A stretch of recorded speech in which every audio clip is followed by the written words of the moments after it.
Agnès, 70 ans, a survécu miraculeusement à un attentat, scène tirant de justesse avec une jambe cassée. Une nuit, alors qu'elle est allongée dans son lit, elle a remarqué son gendre entrant furtivement dans sa chambre puis se rapprochant de son chevet. Dans le calme de la nuit, le doux bruissement des tiroirs a incité Agnès, 70 ans, à se montrer aussi prudente qu'un faucon en chasse, la poussant à rester vigilante. Elle s'est tranquillement allongée sous la couverture dans sa chambre sombre, observant avec anxiété la silhouette obscure de son gendre, Chris, en train de fouiller dans sa table de nuit. Des perles de sueur se formèrent sur le front d'Agnès. Elle attendait ce moment depuis longtemps.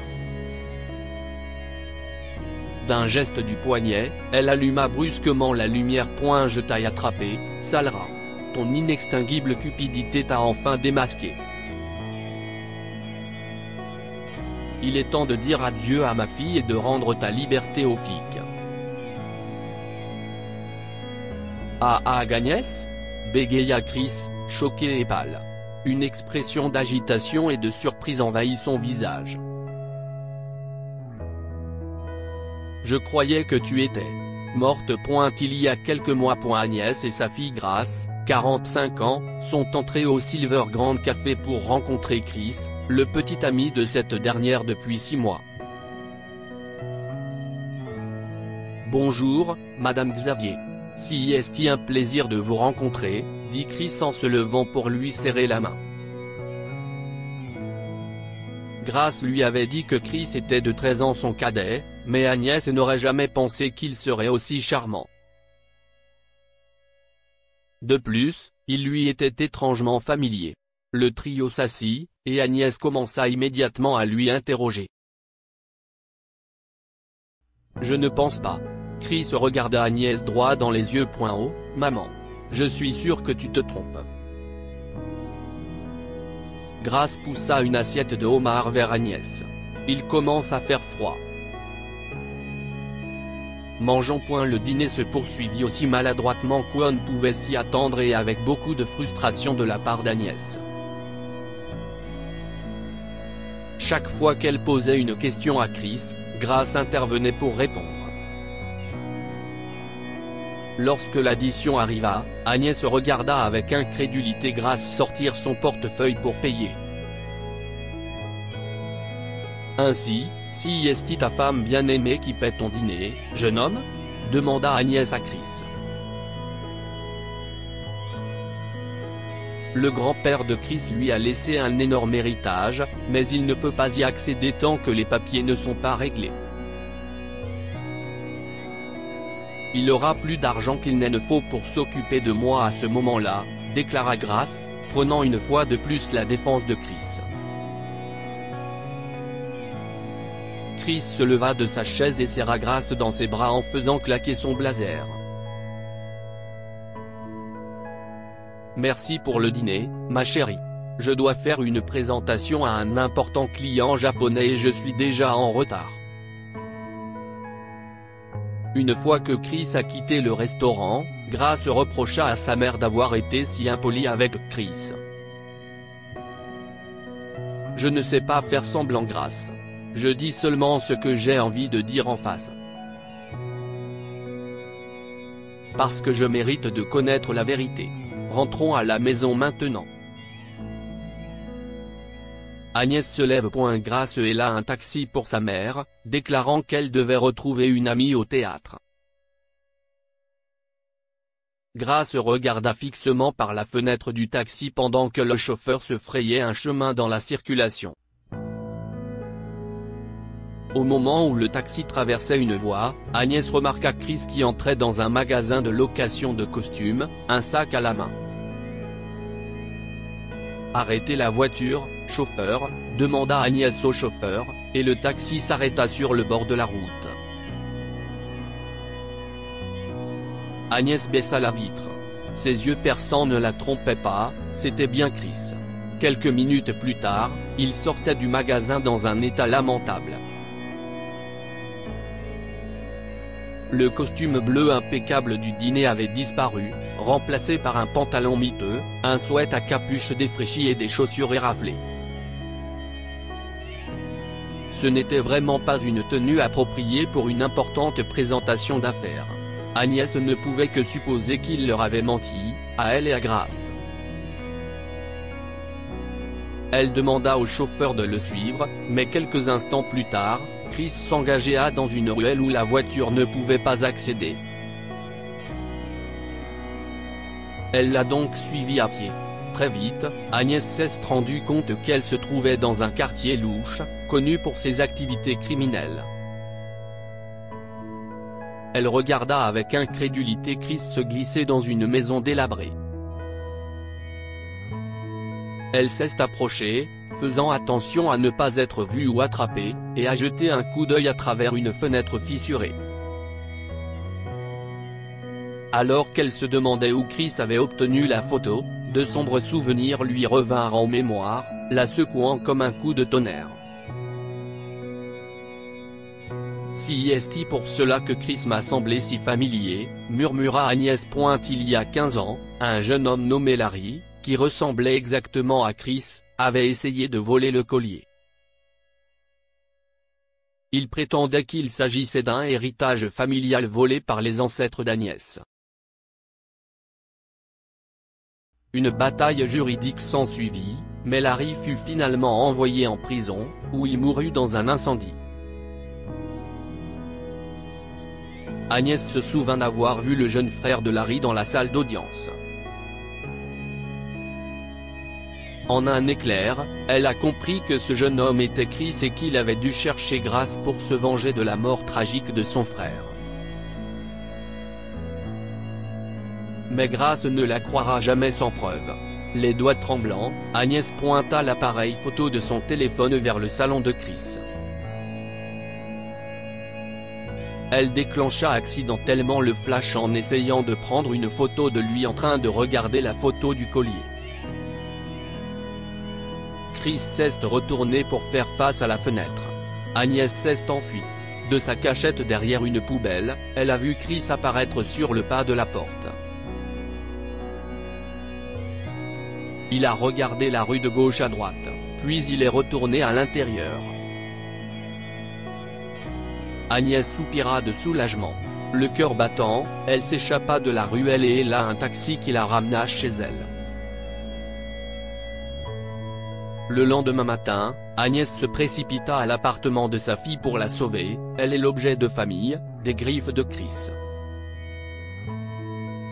Chérie, il faut que je te dise quelque chose. Si est à propos de Chris. Hier soir, je l'ai vu aller à ce. Sa voix s'est interrompue lorsqu'elle a vu Chris assis sur le canapé avec Grace. Il a levé la tête et a souri à Agnès. Maman, tout va bien ? demanda Grace. Madame Xavier, vous vous trompez. Chris secoua la tête. Je n'avais aucune idée que mon frère avait quelque chose à voir avec votre collier de famille. Je suis moi-même choqué. J'étais à la réunion, je le jure. Pas dans une ruelle.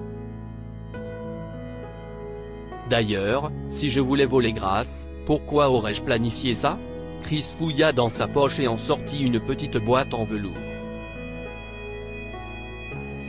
Agnès regarda, incrédule, Chris se mettre à genoux et faire sa demande à Grace. Mais j'ai une preuve. Agnès sortit son téléphone pour montrer la photo qu'elle avait prise. Bien que le visage de Chris soit visible, la photo d'elle et du collier était cachée par une boule de lumière provenant du flash qui se reflétait sur la fenêtre. Grace n'avait d'yeux que pour Chris. Elle oublia tout ce qu'Agnès venait de lui dire lorsqu'il lui glissa la bague au doigt et l'embrassa. Agnès est déconcertée par la rapidité de la demande en mariage. Elle soupçonnait Chris de savoir qu'elle avait espionné à cause du flash du téléphone et d'avoir orchestré la demande en mariage pour détourner l'attention de Grace. Déterminée à déjouer le plan de Chris, Agnès a décidé d'agir avant lui. Dans ce cas, faisons une chose, interrompit-elle le couple. Donne-moi le collier de famille, ma chérie, et il n'y aura plus de drame. Grace fronça les sourcils. Le collier est en sécurité et tu me l'as donné, tu te souviens? Pourquoi veux-tu le récupérer maintenant? Je veux le porter pour le mariage. Je te l'ai prêté, Grace, mais il est toujours à moi. Porte quelque chose d'autre pour ton mariage, pas ce collier. Rends-le. Maintenant. Chris regarda avec incrédulité Grace retirer le collier d'un coffre caché dans la cheminée. Son visage se contorsionna sous l'effet d'une frustration dissimulée. Tiens, prends ton collier. Grace poussa rageusement l'étui dans la main d'Agnès. Je ne veux pas. Je suis très heureuse pour vous deux. Félicitations, répondit Agnès avec amertume en jetant l'écrin dans son sac à main. Elle s'est ensuite approchée de Chris et a chuchoté. Agnès pensait que Chris disparaîtrait une fois qu'elle aurait mis la main sur le collier, mais 2 semaines plus tard, Grace et lui se sont mariés dans une station balnéaire pittoresque, perchée au-dessus de la mer scintillante. Agnès est choquée que Chris ait poussé son jeu aussi loin. Elle n'arrivait pas à comprendre ce qu'il allait faire, alors elle restait très vigilante. Elle est sortie prendre l'air sur le balcon du restaurant, à 30 mètres au-dessus des vagues. Chris parla soudain derrière elle. Vous savez, Madame Xavier, vous aviez raison pour le collier, dit Chris en fixant Agnès d'un regard noir. Il appartient légitimement à ma famille. Je ferai tout ce qu'il faut pour le récupérer. Agnès tourna la tête pour voir derrière Chris et se rendit compte qu'il était seul. Même si elle appelait à l'aide, la musique de la salle des fêtes était trop forte pour que quelqu'un l'entende. Agnès était prise au piège. Qu'est-ce ce que tu fais? Agnès recula d'un pas. Ne t'approche pas. Reste là. Tu n'aurais pas dû te mêler de mes affaires, dit Chris en ricanant. Tout se passait comme prévu. Jusqu'à ce que tu me suives chez moi. Tu croyais que je n'avais pas vu ce flash à la fenêtre? Tu es un obstacle sur mon chemin. Alors pourquoi ne pas? Il se jeta sur elle. Chris, arrête. S'il te plaît. Non, cria Agnès, paniquée. Mais il était trop tard. Chris la saisit par les épaules et la poussait. Agnès essaya de s'agripper à la balustrade, mais ses doigts se heurtèrent à l'air. Elle tomba ainsi dans la mer. Le lendemain. Les yeux d'Agnès se sont ouverts. Tout lui faisait mal lorsqu'elle tourna le cou et vit sa jambe encastrée dans un plâtre volumineux. Elle était dans un lit d'hôpital. Maman, tu es réveillée? Grace se précipita vers elle, les yeux pleins de larmes. Si est-il un miracle que tu aies survécu à cette chute avec des blessures minimes? Chris m'a poussé, Grace, a déclaré Agnès. L'expression de Grace est passée du soulagement à la colère. Elle refusa de la croire et finit par quitter la chambre d'Agnès en furie. Le refus obstiné de Grace a rongé le cœur d'Agnès. Elle appela l'infirmière et demanda à sortir, mais l'infirmière refusa. Une fois qu'elle a quitté la chambre, Agnès a mis au point un plan d'évasion. Elle sortit de son lit en boitant, se changea, puis s'installa dans un fauteuil roulant. Elle s'est rendue dans le hall et a pris l'ascenseur. Une poussée d'anxiété et d'adrénaline l'envahit alors qu'elle s'échappe de l'hôpital et s'approche d'une station de taxi. Chez elle, Agnès vérifia le coffre-fort et trouva le collier intact. Chris ne s'étant pas encore introduit chez elle, elle a éteint toutes les lumières et s'est glissée dans son lit.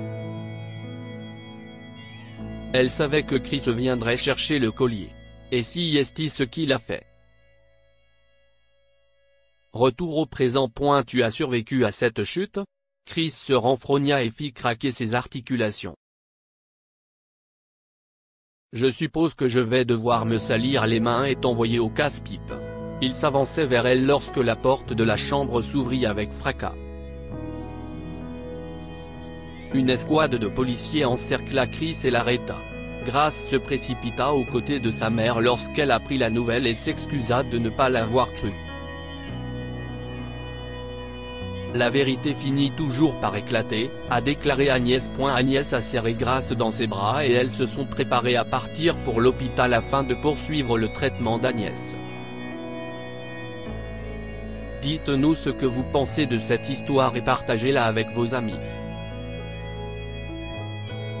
Elle pourrait les inspirer et illuminer leur journée.